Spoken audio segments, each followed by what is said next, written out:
Bismillahirrahmanirrahim. Assalamualaikum warahmatullahi wabarakatuh. Alhamdulillahilladzi habbaba ilaina al-iman wa zayyanahu fi qulubina wa karraha ilaina al-kufra wal fusuqa wal isyana wa ja'alana minar rasyidin. Allahumma salli wa sallim ala nabiyyina wa habibina wa maulana Muhammadin asyrafil anbiya'i wal mursalin wa ala alihi wa sahbihi ajma'in. Wa qala Allah ta'ala fil Qur'anil azim, wa man ahsanu qawlan mimman da'a ila Allah wa 'amila salihan wa qala innani minal muslimin. Sadaqallahul azim wa ballagha rasuluhun nabiyyul habibul karim wa nahnu ala dhalika minasy syahidin wa syakirin walhamdulillahi rabbil alamin wa ba'd. Hadirin dan hadirat jemaah salat maghrib, salat isya dan pengajian yang dimuliakan Allah,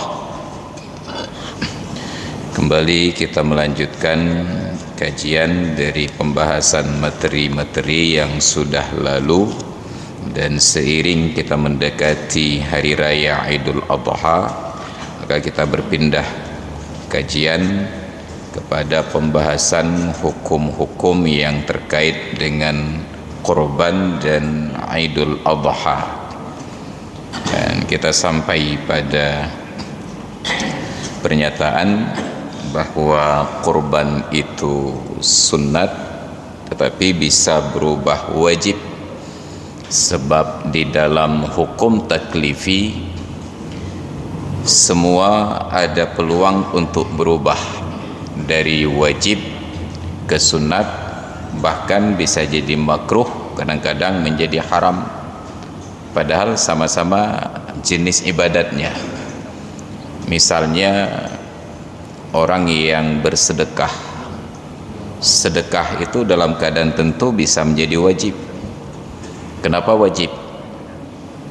Ada orang yang sangat berharap bantuan, kondisinya darurat, perlu segera diselamatkan.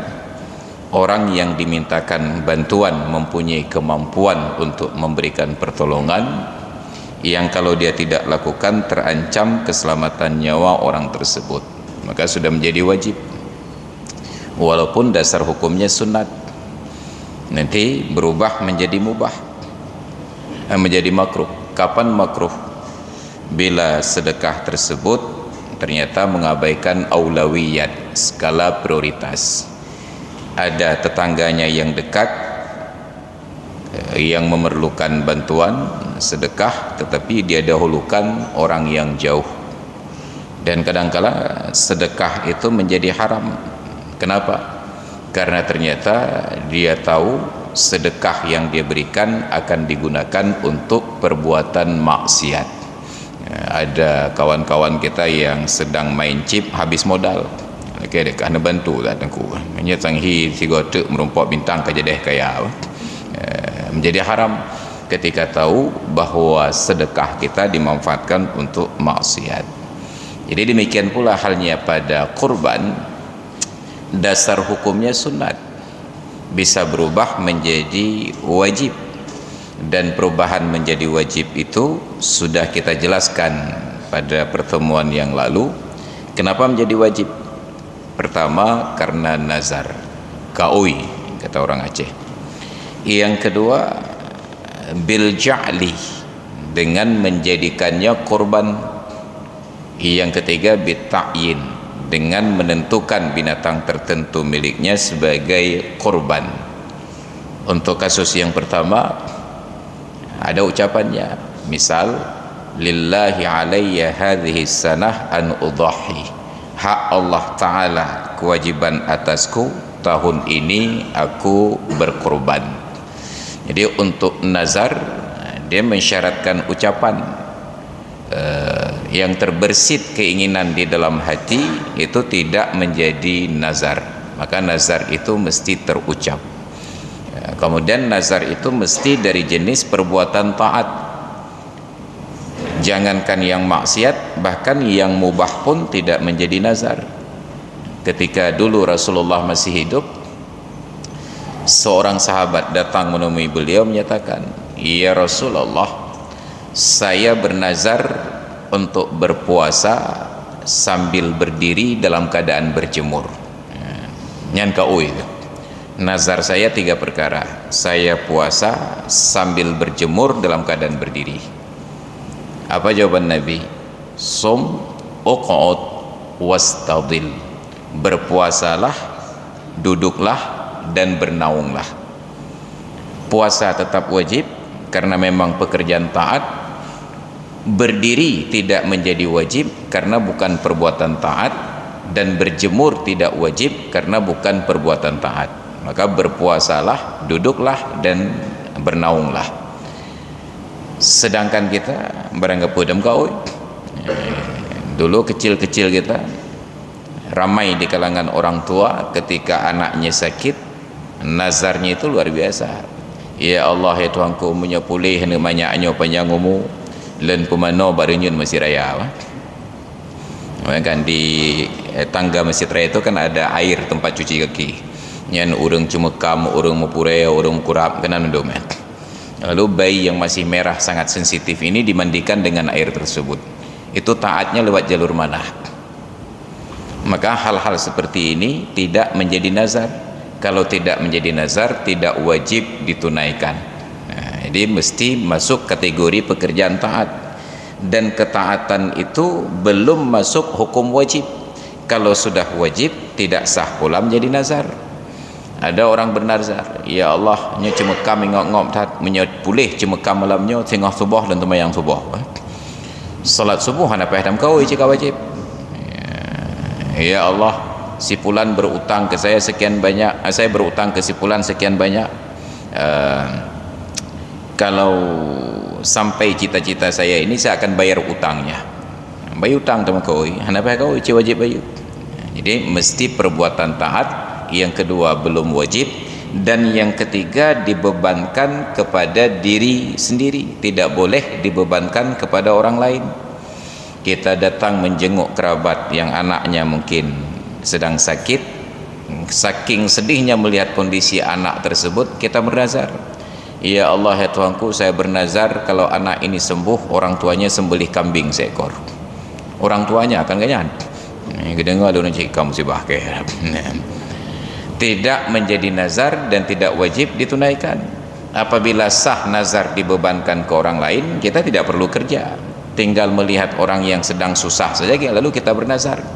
Cari orang-orang kaya yang sedang sakit, kita kunjungi lalu kita bernazar, ya Allah, ya Tuhanku, saya bernazar mudah-mudahan bapak yang kaya ini sembuh, nanti setelah sembuh beliau bersedekah ke saya 1 juta.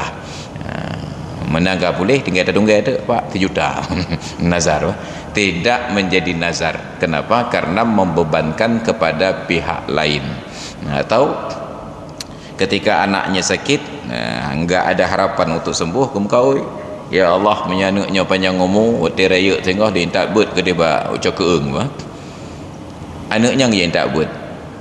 Tidak menjadi nazar karena dibebankan ke pihak lain. Hak roja bekah hanya menyepulih namanya panjang umur, ya Allah, lenjak buat cakung. Hanya baru wajib. Mai terima alam aku, maka hana wajib daftar, yang penting jak buat. Jak uju cakung pajana buat duk uju sehat kaglah kau. Ini nazar, itu wajib, kategori yang pertama. Yang kedua, bil ja'li. Kita sudah ceritakan pertemuan yang lalu, kita ulang-ulang agar semakin rasyih. Idza takarrara taqarrara. Perkara apapun bila diulang-ulang, dia akan kuat di dalam ingatan.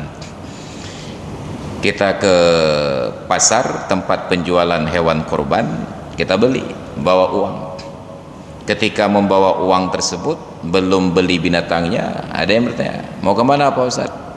Mau beli kambing. Untuk apa kambingnya? Untuk kurban. Tidak ada implikasi hukum karena kita belum punya binatangnya. Setelah selesai transaksi, sudah ada kambingnya, dibawa pulang. Bertemu dengan kawan-kawan, yang kepa kambing niku? Untuk apa kambingnya? Ini untuk kurban. Wajib bil ja'li. Dia jadikan kambing itu sebagai kurban. Maka nanti kalau tidak ingin menjadi wajib, jangan dijawab demikian. Untuk apa kambingnya Tengku? Untuk apa kambingnya? Jawabannya untuk korban sunat. Baru tetap dalam hukum sunat. Jadi harus ada keterangan sunat. Maka pernyataan sunat pada kata-kata tersebut itu juga berlaku pada niat saat penyembelihan. Orang yang menyembelih korban atas nama orang lain, bila yang punya korban tidak menyerahkan hewan, maka niatnya itu ada pada saat penyembelihan. Oleh panitia saat menyembelih, dia niatkan, ya Allah, ini korban Tengku Masrul bin Muhammad Ismi, wajib, karena tidak disebut sunat. Kalau mau sunat ditegaskan, ya Allah, ini korban sunat Tengku Masrul bin Muhammad Ismi, baru sunat hukumnya. Dan perkara seperti ini tidak dipublikasi di dalam kajian oleh guru-guru kita, entah asumsi saya benar atau tidak, tapi melihat hampir semua tempat yang saya kunjungi tidak mengerti hal-hal seperti ini. Yang dua buah kemungkinan, menyakan abu hana gepegah, kemungkinan kedua itanya hana jabut. Tapi nya orang-orang jabut hana getupa cit, nyan ketanda abu hana pegah. Padahal kalau bahasa kriminal itu delik umum, bukan delik aduan. Hana payah orang temanyong le baru dah pegah. Memang harus disampaikan setiap menjelang pelaksanaan korban. Karena itulah di dalam kitab fikih sudah diatur, khatib pada Idul Adha itu mengangkat tema tentang korban, hukumnya, pelaksanaannya, dan lain sebagainya. Khatib pada Idul Fitri mengangkat tema tentang zakat fitrah, bagaimana caranya, kapan waktunya, siapa yang berhak menerimanya, bagaimana jumlahnya. Tapi kenyataannya di dua-dua hari raya khatib sepakat berbicara tentang sedihnya nasib anak yatim di hari raya. Sedihlah jemaah, gemo idung gedijau. Begitu selesai keluar masjid gepuja Allah, memang hayu tah khatib na wate khutbah bandum jemaah mo bengah raya hayu khatib na lombangai raya. Padahal hari raya itu hari sukacita, bukan hari duka cita. Hari raya itu hari ketawa-ketawa, bukan hari menangis-nangis. Tapi ternyata kagak menajuk. Jadi begitu pertama saya khutbah, terasa lucu sedikit di hari raya, protes rata-rata apa tengkunya tengah khutbah pegat kem. Yang baik tak pegat kem, mau orang dekem gimana datang? Melarang orang ketawa itu melanggar hak asasi manusia. Maka nanti harus kita buat peraturan, semua orang di dalam masjid tidak boleh ketawa kecuali khatib, itu pun pelan-pelan apa? Yang makin tertib makin kikip. Jadi ini persoalan realitas dalam masyarakat. Kenapa informasi tentang ibadat ini tidak tersampaikan dengan baik? Salah satu jawabannya karena momentum untuk menyampaikan penjelasan tersebut tidak dimanfaatkan. Maka nanti coba perhatikan khatib Idul Adha di Masjid Al-A'la. Nya menyahana gete tentang hukum-hukum kereban becut, nyan watitren pada yang 4 nebut nengku. Anda ngaji di mana? Oh, lembut cak keung bak dengku masuk. Nya bibik bangai kayan. Kenapa? Pakan pegah mana? Karena Anda sebagai anak didiknya ketika menyampaikan khutbah ternyata tidak menyangkut dengan tema hari raya Idul Adha. Apa tema ada tentang kurban, apakah sejarahnya, apakah hukumnya, apakah hikmahnya, dan lain sebagainya. Dan cerita tentang ni yatim itu. Yang betul yang ada buat pakaian. Jadi kita sebagai umat pun harus sudah mulai sensitif. Jangan momen-momen baik itu tiba-tiba berlalu begitu saja tanpa ada ilmu dan wawasan yang bertambah. Ini persoalan dasar. Makanya ketika panitia menyembelih kurban, seharusnya panitia konfirmasi dulu. Iran tengku kerebenan penenit, pekerban wajib, pekerban sunat. Lagi awaknya naju. Hanya maka lagi awaknya juga musibah. Hai kiban lagi awaknya. Hai lagi awaknya. Kan Iran pu wajib, pu sunat. Hai lagi awaknya. Itu pertanda tidak dapat ilmu tentang hukum-hukum kurban. Maka panitia harus mampu memberikan penjelasan. Mengapa tengku? Korban itu ada dua kategori, ada yang wajib, ada yang sunat. Mapat beda aja. Yang wajib pahala raya, lebih raya pahala wajib jauh dekat dibandingkan pahala sunat. karena setiap ibadat yang sama jenis beda hukum, yakinlah yang wajibnya jauh lebih hebat daripada yang sunatnya. Cuma kita terpukau oleh yang sunat-sunat. Bukankah motivasi kita untuk salat subuh bukan karena salat subuhnya, tapi karena salat qabliyah subuhnya? Karena ada hadis Nabi, raka'atul fajri khairun minad dunya wa ma fiha. 2 rakaat salat sunat fajar lebih baik daripada dunia dan isinya. Maka dia bangun ketika terdengar azan, dia kerjakan salat qabliyah subuh dengan lau. Hai pekah nak teman subuh, katib ngundunya dengan sisinya wah. Kalau salat sunat qabliyah subuh sehebat itu, salat fardu subuhnya jauh lebih hebat daripada itu. Ya, maka pahala kurban wajib raya yang menala yang wajib entah. Tapi kurban wajib hanjit pajuh keran nyan yang baik. Ilmunya hande pajuh tu yang baik. Yang menang kakek sunat entah wah. Ti merumpok pahala nak bacut. Bro dah kai wadanya. Qanaah dah dia keran. Maka je kenderaan di dunia tak upgrade tapi terbit motor baru, pesan motor baru, kenderaan akhirat bacutan. Padahal kata Nabi, fadilah kurban itu menjadi tunggangan di akhirat. Azimu dhahayakum fa innaha 'alas sirati matayakum. Besarkanlah kurban kalian karena kelak di atas sirat akan menjadi tunggangan kalian, kenderaan. Maka sehebat apapun amalan dan ibadah kita di dunia ini, bila tidak pernah berkorban sama sekali, nanti di akhirat jalan kaki, beliau ngetepak. Enggak ada Transkutaraja, enggak ada Grab, enggak ada Gojek. Anak ngetepak peh beliau. Tapi masuk surga. Cuma jangan tepak. Sedangkan orang yang berkorban, walaupun tidak beribadat sama sekali, selama dia Islam, pasti di akhirat dia mendapatkan tunggangan. Cuma nggak bisa naik dulu, transit dulu di dalam neraka. Peyuh kan. Ikalah malaikat yang jaga parkiran di akhiratnya, kau rumpau kenderaan. Mbak cek-cek rupanya mentang tengah belut-belut dalam neraka. Kenderaan sudah antri. Kau mati pajak pada kau baru juga mentang nak pajak di akhirat. Maka kurban itu fadilahnya untuk tunggangan di akhirat. Fa innaha 'alas sirati matayakum. Maka sesungguhnya kurban itu di akhirat nanti 'alas sirat, di atas jembatan siratal mustaqim, matayakum menjadi tunggangan bagi kalian. Ya, menyayang wajib raya pahala. Kajuk wajib tang. Tapi hanjit pajuh kerat nyang kapalo. Ai menyang hang tim. Kalau begitu niat sunat. Sunat entah. Mas sunat kiban? Yang sunat pahala buat hanapu, yang penting nak pahala bacut kajut. Boleh lu tak bah. Tidak tepat pada bacut tepat tu. Kelebihan je jut pajuh. Berapa banyak boleh masa makan? Sesuka hati bukan.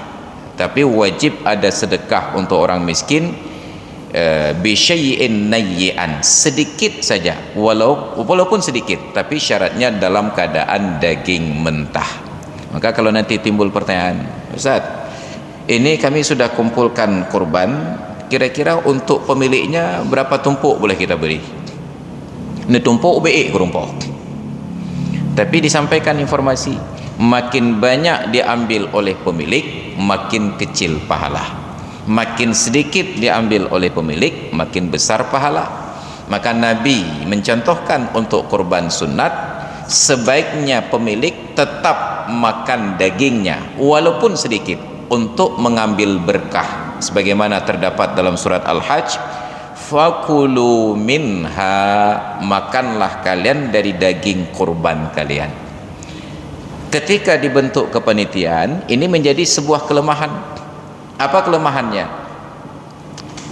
Hari raya Idul Adha sunat berpuasa sebelum salat dan berbuka setelah selesai salat. Untuk berbuka ini sunatnya dengan daging hewan kurban. Sedangkan panitia baru menyembelih kurban nanti setelah salat zuhur. Baru selesai untuk dibagi menjelang salat asar. Kalau menanti kurban untuk berbuka, sudah berpuasa sepanjang hari raya, padahal hari itu haram puasa. Hanya sunat berpuasa sampai selesai salat Id, segera berbuka dengan daging kurbannya sendiri. Nyo handa deme menyata preh ti kerebun untuk lah sahab kau puasa. Ta preh itu dia untuk kamu grep. Padahal hari raya haram berpuasa. Ini menjadi sebuah persoalan tersendiri. Maka pemilik kurban sunat makan dari daging kurbannya sendiri. Masalah pertama udah telat. Masalah kedua, dalam sistem kepanitiaan kita tidak tahu yang mana daging kurban kita. Ada 10 ekor sapi, sedangkan kita hanya 1/7 dari seekor sapi. Nyan hoi jak ti kerubunnya gadoh lang kawan, maka hilang fadilah, sudah 2 hilang. Kemudian yang ketiga, yang dimakan itu sunat dari hatinya. Makanya hari raya pemilik kurban itu rata-rata makan hati, sunat makan dari hatinya, dan sedapat mungkin jangan lebih dari 3 suap. Sedangkan pemilik kurban punya keinginan diserahkan kambingnya ke panitia, tolong diselenggarakan kurban sunat saya, nanti setelah selesai kaki kiri kaki kanan depan belakang antar ke rumah. Tinggal itu ulai dengan atau perut orang lain nyandum ikhlas. Ini menjadi sebuah persoalan. Maka pada kepanitiaan ini ada banyak problematika yang terjadi. Problem berikutnya, panitia ini cenderung kulit-kulit tersebut diperjualbelikan walaupun niatnya baik. Dikumpulkan kulit hewan kurban dijual, nanti biayanya sebagian untuk operasional kurban, yang sebagiannya disumbangkan untuk masjid, menasah anak yatim, fakir miskin dan lain sebagainya. Tidak diambil oleh panitia sama sekali, tetap saja kurbannya batal bin nas, bukan bil ijtihad. Memba'a jilda udhiyatihi fala udhiyatalah. Barang siapa yang menjual kulit hewan kurbannya, maka tidak ada pahala kurban untuknya, hanya pahala sedekah daging. Apa beda pahala kurban dengan pahala sedekah daging? Pahala sedekah daging pahala umum. Man jaa bil hasanati falahu asyru amthaliha. Barang siapa berbuat satu kebaikan, Allah balas 10 kali lipat. Kita kurban seekor kambing, pahalanya nanti 10 ekor kambing. Maka lebih baik itu tidak.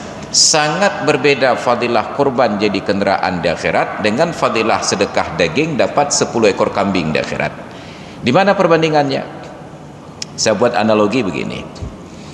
Ada orang ikut kegiatan tertentu yang ternyata ada undian, bukan judi, undian ditanggung oleh seorang sponsor. Hadiahnya ada 2, yang satu hadiahnya ONH berangkat haji, yang satu hadiahnya uang tunai 50 juta. Yang satu hadiahnya ONH, yang satu hadiahnya uang tunai 50 juta. Nyan bak kira-kira toh lebih hebat peng 50 juta dengan tiket haji. Kalau dihitung tiket haji hanya 45 juta, nyopeng 50 hujuk, lebih 5 juta. Tentu kita berpikir lencok peng 50 juta. Tapi orang yang punya pengalaman, wawasan dan ilmu akan lebih memilih tiket haji. Kenapa? Karena tiket haji jejak ajuh. Sedangkan uang 50 juta setor dulu, antri 30 tahun. Nah lebih 5 juta, tapi antri 50 tahun. Dan 50 tahun itu tidak bisa dinilai dengan selisih 5 juta. Maka yang sah kurbannya, fadilahnya di akhirat jadi tunggangan. Sedangkan yang tidak sah kurbannya di akhirat hanya dapat pahala daging 10 kali lipat. Ini perbedaan. Maka dalam kepanitiaan itu harus sangat dijaga, tidak boleh kulitnya diperjualbelikan. Lalu diapakan kulitnya? Tidak pula disarankan untuk dicincang dan dibagi, karena itu pekerjaan berat dengan manfaat kecil. Mengiris kulit lembu itu seperti mengiris ban mobil, keruh juit menan itu meong tikin berdumbok. Setiap orang yang menerima kulit di dalam tumpukan daging kurbannya tidak dia manfaatkan, paling-paling sampai ke rumah dibuang. Kaji komponat saya mubazir. Lalu solusinya bagaimana? Biarkan kulit itu dalam keadaan utuh, selembar kulit. Diapakan? Disedekahkan untuk orang miskin, apakah satu orang atau satu kelompok. Diapakan oleh orang miskin? Itu hak milik mereka. mau dibagi silahkan, disimpan silahkan, diolah jadi jaket, jadi sepatu, jadi sendal, jadi ember atau jadi hiasan dinding silahkan. Mereka jual juga silahkan. Benar apakah hanya pula kulit kerbun? Yang tidak boleh menjual adalah pemilik korban dan panitia. Sedangkan orang miskin setelah menerima kulit kambing, kulit korban sebagai sedekah, itu hak milik mereka dan mereka boleh menjualnya. Jadi kamu panitia hajat aku, hajat. Orang gatin je. Oh kajut, kakak mau doa buat. Nyambak kamu doanya heran. Doa gimana?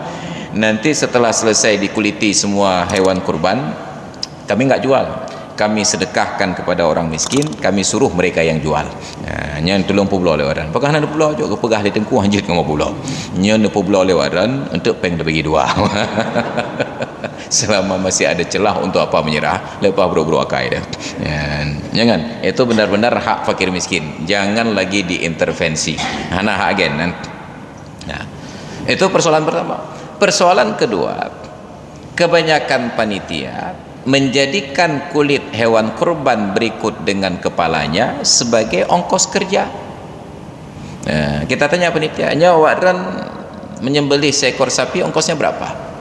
Oh, untuk kami kasih aja kepala dengan kulitnya, Pak. Tidak boleh, batal kurban bil ijtihad. Kalau tadi menjual bin nas, maka menjadikan ongkos itu bil ijtihad. Maka dalam hadis, dalam kitab ini jilid kedua dinyatakan, hadis Nabi, man ba'a jilda udhiyatihi fala udhiyatalah. Barang siapa yang menjual kulit hewan kurbannya, maka tidak ada kurban untuknya. Itu hanya daging yang ia berikan kepada kerabat dan keluarganya. Barulah berkembang ijtihad. Wa mithlu bai'il jildi ja'luhu aw ba'dahu ujrata jazzarin fi muqabalati zibhi. Dan sama kasusnya dengan menjual kulit adalah menjadikan kulit hewan kurban itu atau sebahagian dari keutuhan hewan kurban itu sebagai upah untuk tukang jagal karena sudah melakukan proses penyembelihan. Makanya panitia tanyakan, awak dan neti lemo padum penayah. Ikan mana juk kulit ngau lena nyanya hajat. Ni peci pegah ongkos kau dan padum. Omnya menan juk ti mentang dua buah tumpuk. Anjut. Hai krit dah kau dan konkret nyo hansah kerebun hukum. Menyomenan kata nejok peng 500 ribu mentah sabah lemo 500 ribu nya 500 ribu apa awak dan hana merompok si mecut boh hana merompok mecut hana apa menyomenan tamah tertuh tu 600 ribu enggak berhak dapat daging sama sekali, mereka sudah ikhlas. Okey, jalan. Saat sudah selesai semua, mereka tetap berhak mendapatkan tumpukan seperti warga yang lain. Bukan sebagai panitia, bukan atas nama upah kerja. Karena ada hana gejak kerja, sebuah tumpuknya nak hak cik sebagai warga, maka berikan hak mereka. Yang jangan mengambil lebih dari jatah orang lain karena alasan sudah kerja.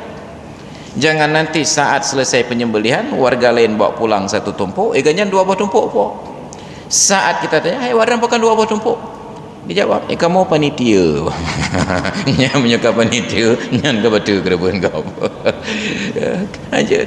Kamu panitia. Panitia akan kau jawab peng le rumpok. Hansip. Hansip bukan nak kelam. Tidak boleh ambil daging. Ini masalah berikutnya. Masalah yang ketiga. Panitia mengambil sebahagian daging kurban itu untuk dimasak. Itu haram, kecuali di antara panitia itu terdapat pemilik kurban, dia ambil dari kurbannya sendiri, dia masak, silahkan. Tapi kalau panitia tidak termasuk pemilik kurban, kalau geti kamu tumpuk ti letat kapal sebelah gecok cuma 2 kilo getagun tu haram, karena panitia tidak mendapatkan kewenangan dari pemilik untuk sampai pada tingkat mengambil dan memasak. Mereka hanya ditugaskan untuk menyelenggarakan. Itu mungkin agak mirip-mirip kasus kita di rumah buat acara kenduri, sembelih sapi seekor, gotong royong kerabat keluarga. Orang yang datang itu kapasitasnya gotong royong, ikut semeci ke pucing ke tagun. tidak ada izin untuk bawa pulang satu kantong plastik.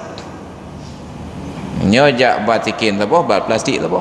Kalau selesai semua ti basuh alah tengah kilo dah cok kan apa. Tapi setengah kilonya dah 20 ro cok. Truk urakan duri ke hantip ti ke jambe. Maka mengambil tanpa izin pemilik itu haram, mencuri. Akhdhu malim mri'in sirran, mengambil harta seseorang secara rahasia, itu masuk kategori mencuri. Oh, kalau begitu kita minta izin ke pemilik. Minta izin ke pemilik apabila itu termasuk kategori untuk mengurangi ongkos kerja, masuk membatalkan kurban tadi. Maka lebih aman apabila untuk panitia disediakan makan siang dalam bentuk yang terpisah, geblojo, ataupun oleh pemilik menyedekahkan kepada mereka. Harus ada pemilik yang terlibat. Cok jatah ganyan dari si kerben ganyan, nyo kerben lan tinak kameng, nyo ti tengah untuk dadagun. Silahkan, enggak ada masalah. Tapi tetap wajib ada sedekah untuk fakir miskin dalam keadaan mentah. Nah, masalahnya karena kurban hanya seekor kambing, enggak bisa dibagi rata, lalu dibuatlah cara. Nyo caranya yang berhakaya. Belajar agama bukan untuk menjadi taat, tetapi untuk bermain siasat. Apa caranya? Umpamanya di pesantren saya ada orang sumbang 1 ekor kambing kurban, maka hantip. Saya paham hukum, maka saya ajak, ayo kita sembelih dulu. Nanti bagi untuk siapa Ustaz? Ini kita bagi rata enggak cukup. Caranya pokoknya sembelih aja dulu. Itu ini kurban sunat Bapak Fulan bin Fulin karena Allah Ta'ala. Udah selesai dikuliti, dicincang, saya ambil semuanya, saya sedekahkan untuk seorang miskin. Pak, ini ada kambing kurban, saya sedekahkan seluruhnya ke Bapak. Alhamdulillah. Sah kurban? Sah. Madanya perlihat aku rupaji bapaknya kawai ta doktrin. Pak, nyo kamu insyaallah urorayanyo nak kerben sabuh kameng. Mapa je bantu niku? Nyo karena kerben sabuh kameng kami bagi rata enggak cukup, kami masak enggak boleh. Jadi caranya kami sedekahkan untuk bapak seluruhnya, tapi nanti bapak masak kita makan sama-sama. Yang kan penyakit ta doktrin kanya ile nyo te le tejuk keran na masak nyo menyahan tem menyahan masak kipan nyo hanang minta orang lain nyo kan lagi aspirasi dewan Iran ada ya nangku nak nyo na aspirasi dari kamu 1 miliar. Oh alhamdulillah, tapi benar nangku untuk menyakit tamu dari rekening ran na pulang kamu 20%. Oh manyah hotem tu menyahan tem ngam minta orang lain manyah ke balawan ni. Jadi nyo kerupun kita mau aspirasi benar nyencip penyakit tok-tok. Nauzubillah. Jadi kita tidak belajar syariat untuk taat, kita belajar syariat hanya untuk bersiasat dengan Allah Ta'ala. Maka nauzubillah, nyo menyelaginya gubernur oleh orang malim kiamat dunia. Kalau hanya untuk bersiasat, lalu tanyakanlah kenapa mengkawin Cina buta hanjut? Bukankah lengkap prosedurnya? Seorang suami menceraikan istrinya talak 3, tidak boleh rujuk dan tidak boleh menikah lagi sampai perempuan ini dinikahi oleh pria yang lain. Ketentuannya demikian. Asal sudah dinikahi pria lain, sudah berhubungan suami istri, besok diceraikan, udah boleh kawin lagi setelah iddah. Gejak tirau rakam, gecerai perumah taluk leher. Tidak boleh rujuk lagi dan tidak ada boleh menikah lagi. Menyesal. Gejak abu-abu ilan tuan kalian cerai perumah. Bakal mak dengan rujuk. Hana taluk leher abu. Taluk leh. Nyang kepala. Kakak minta urina lain. Ilan menyakonya pulang peng abu. Atakan hanjil leh kalau gak urina. Saya mesti isteri yang itu abu.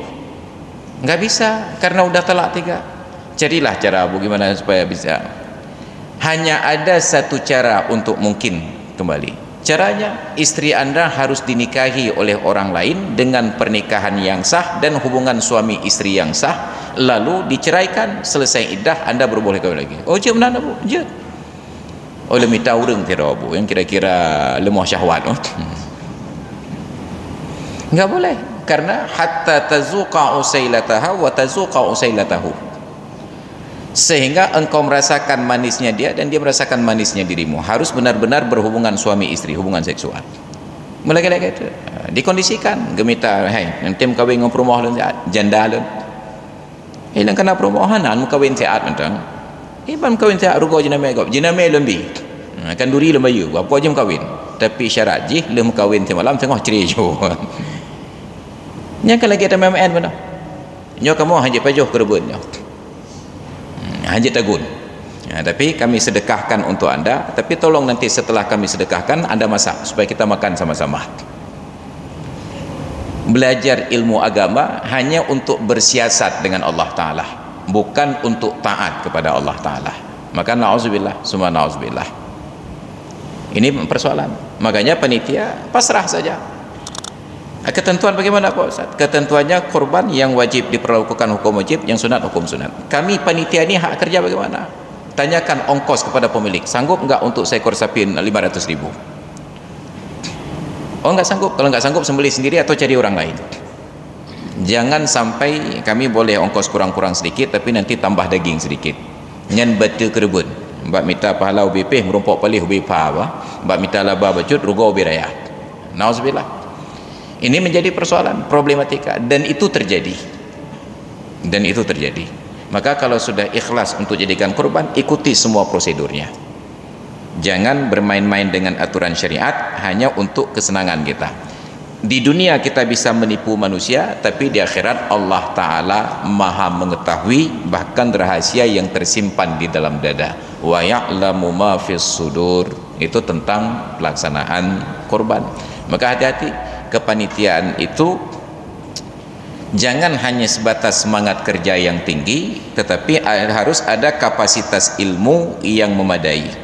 Baik, karena galak-galak kerja, menyogalak-galak kerja hansip ilmu itu tetap kembali kepada ketentuan umum. Idza wusidal amru li ghairi ahli fantadhiris sa'ah. Bila diserahkan sebuah pekerjaan bukan kepada ahlinya, maka tunggulah kebinasaan. Makanya politik jok kurang yang ahli politik. Baik ke okey. Ya saya kakak apa yang kaya ikut politik cik kan. Mupo hang taputan. Bisnis jok kepada pakar-pakar di bidang bisnis. Baik orang main politik. Hanya orang boleh main politik kau cok bisnis, hancur bisnis. Tapi itulah negeri kita. Yang sudah sukses di bidang bisnis terpikat jadi politisi, yang sudah sukses di bidang politik terpikat untuk jadi pengusaha. Hancur negara. Pengusaha dari mantan politisi, politisi dari mantan pengusaha. Entah apa aja. Bisnis hana jalan, politik hana kemang. Yang je ketengku profesional dia tengku. Nya baik kaji ke artis karena hana lagu dia kaji ke ustaz.